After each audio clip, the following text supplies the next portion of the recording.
César de Brito, bonjour. Bonjour Thierry, comment Alors, allez-vous? écoutez, ça va bien. Enfin, ça pourrait même aller mieux parce que je vois qu'actuellement tout le monde est un petit peu inquiet et tout particulièrement la communauté française ou les communautés internationales parce qu'on vient d'apprendre que le gouvernement avait décidé d'arrêter le RNH. RNH, bon, alors pour ceux qui l'ont, il continuera à fonctionner et ce pendant les 10 ans. Pour certains, il va arriver en fin de vie dans les 2, 3 prochaines années. Et puis, tous ceux qui espéraient bénéficier du RNH pour avoir un avantage aujourd'hui pour venir s'installer au Portugal, eh bien là, ça risque d'être compromis parce qu'on annonce qu'en 2024, eh bien, ça risque d'être terminé. Alors, ça va être un petit peu l'objet, évidemment, de notre émission. Moi, je voudrais juste rappeler quelques chiffres quand même, parce que le Portugal, entre 2012 et 2021, le coût du logement a augmenté de plus de 75% contre 35% dans l'ensemble de l'Union européenne. Donc, le Portugal a eu un énorme avantage qui est peut-être dû justement par rapport au RNH. Donc ça, on va l'aborder. Et au dernier trimestre 2023, eh bien, il y a eu plus de 11 encore de progression en glissement annuel. Donc on voit que le marché du Portugal, est-ce qu'on appelle ça un rattrapage parce qu'on est parti très bas, ou est-ce que c'est vraiment le RNH qui a favorisé cela? Et puis, que va-t-il se passer demain? Alors, si on commence sur les chiffres, c'est sûr que l'effet de rattrapage portugais est une réalité. On était en 2012 dans une situation aberrante. On avait 1000 euros le mètre carré dans une capitale européenne où vous pouviez acheter même des immeubles pour rénover à 500 euros le mètre carré. Donc, on était au plancher du marché. Cet effet de rattrapage a été rapide. Il a été soutenu par des lois visionnaires qui ont incité les étrangers à venir investir au Portugal. Donc, il y a eu le RNH, il y a eu le Golden Visa, il y a eu le tourisme, le Airbnb, les lois pour logement local. Plusieurs lois ont été promues par le gouvernement de droite à l'époque pour attirer l'investissement étranger. Et ça fonctionnait. Donc, Antonio Costa, quand il est arrivé au pouvoir, il avait une situation un peu catastrophique économiquement parce que le pays était en quasi-faillite, mais les mesures étaient là pour l'aider à le redresser. Donc ça a fonctionné. Et aujourd'hui, il renverse sa veste en disant, on a un problème, les étrangers ont fait monter les prix, et donc il faut qu'on arrête toute initiative ou toute loi qui peut attirer les étrangers au Portugal. Un peu Et là, électoraliste, on va dire. C'est parce qu'aujourd'hui, la exactement. population locale ne peut plus résider aujourd'hui dans les grandes villes du Portugal parce que les prix sont devenus de plus en plus élevés. On parlait tout à l'heure, vous donniez des premiers prix. Moi, j'ai connu Lisbonne autour de 3 000 euros le mètre carré. Les mêmes biens aujourd'hui tournent entre 10 et 12 000 euros le mètre carré. Ça veut dire qu'on est arrivé quasiment au prix de certaines capitales européennes ou même de villes en l'occurrence comme Paris ou d'autres villes. On a quand même fait un véritable rattrapage. Oui, alors 10 ou 12 000, là, vous parlez des programmes neufs de luxe. Donc là, on est dans la fourchette très haute du marché. La moyenne, c'est 5 500 à Lisbonne, tout ancien et neuf confondus. On est encore dans des prix raisonnables pour une capitale européenne. Mais cet effet de rattrapage, je pense que tous les pays dans le monde ont eu le même problème. Donc, ce n'est pas un problème qui est typique au Portugal. Il y a eu un rattrapage et une croissance plus rapide des prix au Portugal, certes, mais l'inflation dans tous les autres pays du monde a été la même. Aux États-Unis, en France, en Allemagne, en Suède, tous les pays ont vu la même chose. Et pourquoi? Pourquoi? Parce que nous avons vécu 10 ans de taux zéro ou de taux négatifs. Et on sait tous que l'immobilier est corrélé à l'accès à la dette. Plus on a de financement, plus on peut acheter. Plus on peut acheter, plus on peut se payer des biens plus grands ou plus chers. Et donc ça, c'est une vanne qui est ouverte et qui permet aux particuliers d'acheter et de faire monter les prix. Et si on compare aujourd'hui les taux sont à 4,5 au Portugal. Un couple moyen qui gagne 5 000 euros. Il a une capacité d'emprunt de 2 000 euros. Avec 2 000 euros, aujourd'hui, il peut emprunter 300 000 euros dans une banque portugaise. sur 20 ans. Il y a 2 ans, il aurait pu emprunter 400 000 euros sur 20 ans. Il aurait pu emprunter 500 000 euros sur 25 ans. Il aurait pu emprunter 700 000 euros sur 30 ans. Et au Portugal, les banques ont poussé les durées. On n'a jamais vu ça en France, mais au Portugal, on pouvait emprunter à 40 ans. À 40 ans, le même couple pouvait emprunter 800 000 euros. Aujourd'hui, il ne peut plus emprunter que 300 000. Donc, une grosse partie de l'inflation mondiale, contrairement à toutes les idées reçues et tout ce qui est véhiculé dans la presse et par les politiciens, ce n'est pas lié à l'arrivée de quelques étrangers dans un pays, parce que le problème en France, il n'y a pas eu d'arrivée massive d'étrangers. Aux États-Unis, il n'y a pas eu d'arrivée massive d'étrangers et ils ont eu une inflation des prix de l'immobilier. Le problème, ça a été l'accès à un financement peu cher pour financer l'acquisition. Et tous les ans, ça a permis à plusieurs millions de personnes de pouvoir acheter de plus en plus cher, de plus en plus grand. Et Alors, ça, c'est la raison fondamentale de l'inflation des prix de l'immobilier aujourd'hui. Alors, on peut le comprendre. Vous qui êtes agent immobilier aujourd'hui, ben, je pense que depuis que le gouvernement et depuis qu'Antonio Costa a annoncé clairement la fin du RNH pour 2024, on parle même de début 2024.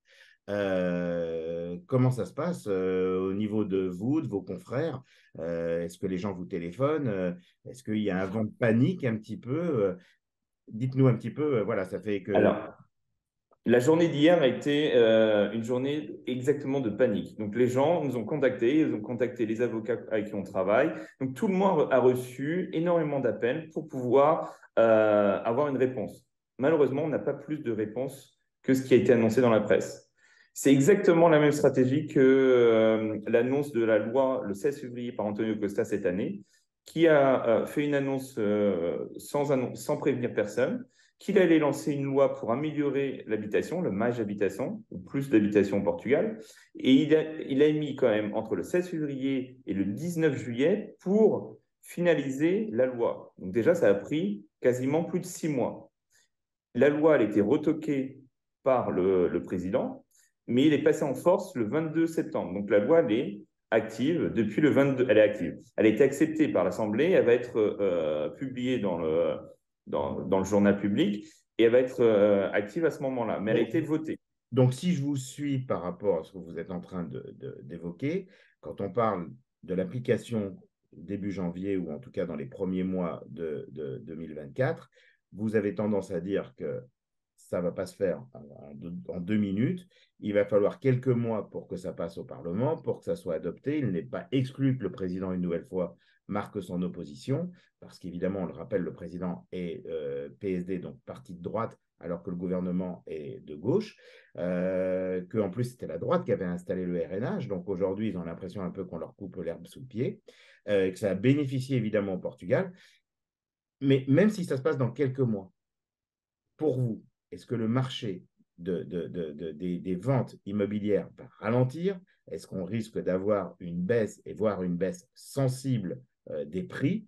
Comment ça va se passer dans les mois et les années à venir? Alors, la situation doit être analysée avec des chiffres. Le problème, c'est que le gouvernement ne donne pas assez d'informations.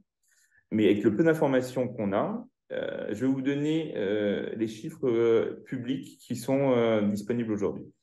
On a, entre 2020, la loi du RNH a changé. Donc, le gouvernement a déjà touché la loi en 2020 en faisant une augmentation de l'impôt à 10% sur les pensions des retraités. Il n'a pas touché sur les autres revenus, donc il y a 0% de fiscalité sur les revenus autres de l'étranger, mais sur les pensions, on est passé à 10%.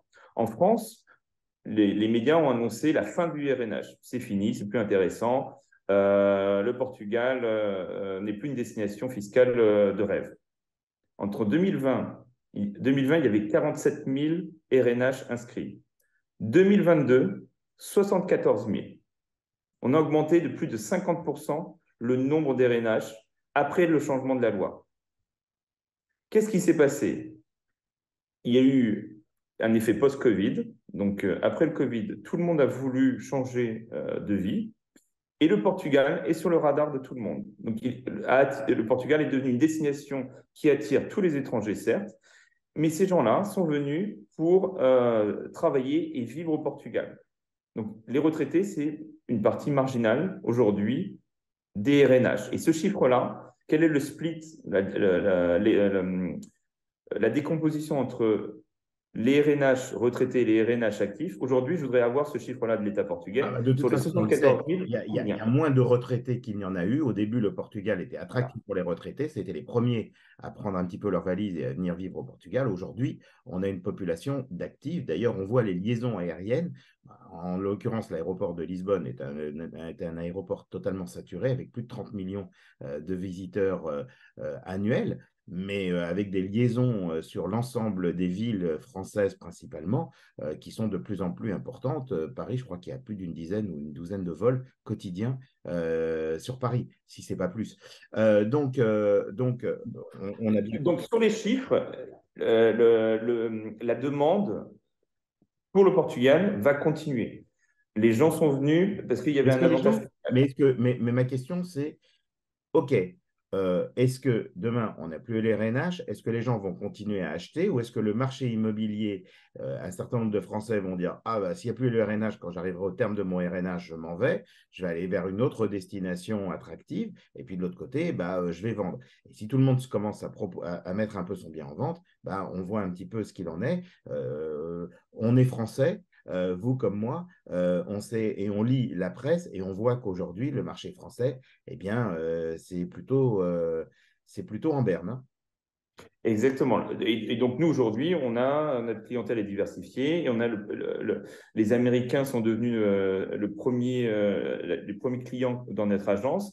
Et les chiffres de la TAP le montrent. Entre début d'année et aujourd'hui, il y a eu plus d'1 million d'Américains qui sont venus au Portugal, que sur la TAP. Donc, il y a toujours des nouvelles populations qui arrivent au Portugal. Les Français sont sans doute en retrait, mais on continue à avoir des Français qui ont un pouvoir d'achat très élevé, qui viennent s'installer au Portugal pour des raisons fiscales, certes, mais aussi pour la qualité de vie, parce qu'ils ont une vie internationale et ils choisissent le Portugal comme base européenne, parce qu'on est un pays de sécurité, il fait beau, on a une qualité de vie, donc ça continue à attirer ces gens-là. Donc, Mais si je si on résume un regarde les petit chiffres, peu, moi j'aime bien encore analyser les chiffres. Les transactions en 2022 au pays, dans tout le pays, 168 000 transactions. Sur les 168 000 transactions, il y a 13% d'étrangers. Les 13% c'est les d'étrangers plus sont chers. faits Ouais, mais c'est les plus chers, comment? principalement. Exactement, ils vont peut-être acheter le plus cher. Mais imaginons, en moyenne, c'était toujours entre 10 et 13% de transactions dans le pays faites par des étrangers. J'ai fait les calculs. On arrive sur les 8 dernières années, grosso modo, en tirant vraiment le trait, à 190 000 transactions faites par des étrangers. Donc, Grosso modo, si je vous suis, César, vous, au niveau de votre agence, hein, l'agence de Brito, qui est installée depuis plusieurs années, vous ne prévoyez pas, ou en tout cas, vous ne dites pas aujourd'hui, ça risque de baisser. Aujourd'hui, vous dites, ça va se maintenir. En gros, c'est un peu ça. alors j'espère que mon analyse est bonne. Les étrangers vont vouloir continuer à s'installer au Portugal parce que le Portugal est devenu une marque, une attraction pour ces étrangers qui cherchent un pays sécur et agréable pour vivre. Je pense que la partie fiscale a toujours été la cerise sur le gâteau. Alors, moi, Mais le gâteau, c'est je- quand même la vie au Portugal. Alors, je vous entends bien. D'abord, merci César pour avoir répondu et être venu répondre à nos questions aussi rapidement, après évidemment la promulgation, en tout cas de la fin du RNH. En tout cas, on le rappelle, il n'est pas arrêté à l'heure actuelle. Il va falloir qu'il passe au préalable au Parlement, donc ça va prendre quand même un certain temps. Donc, à l'heure actuelle, toute personne qui fait la demande pourra bénéficier de toute façon, s'il répond aux critères du RNH. Moi, ce que je vous propose dans ce cas-là, César, c'est vrai que beaucoup de gens sont quand même très inquiets, c'est qu'on fasse une émission en live, en direct, avec peut-être certains de vos confrères, qu'on ait aussi des avocats ou notaires, et qu'on ait un petit peu un point de vue plus large, et que chacun nous fasse un petit peu part de son ressenti, puis surtout que les gens puissent venir s'exprimer et exprimer un petit peu pour faire avancer un petit peu et qu'on analyse et qu'on voit exactement. Voilà, là, on vient de réagir à chaud. En tout cas, vous confortez en disant pas de souci, ça va continuer, no stress. C'est un peu votre position aujourd'hui. J'espère que c'est la bonne. Et puis, on va monter une émission et on va essayer justement de répondre aux questions des gens. Et j'espère que vous serez présents parmi nous justement pour apporter cette solution très positive. Merci beaucoup, ça sera avec grand plaisir. Et je Merci pense qu'on César. aura beaucoup de choses à dire, oui. Bonne journée à vous. Au Bonne revoir. journée, merci, à bientôt, au revoir. La French Radio. Portugal.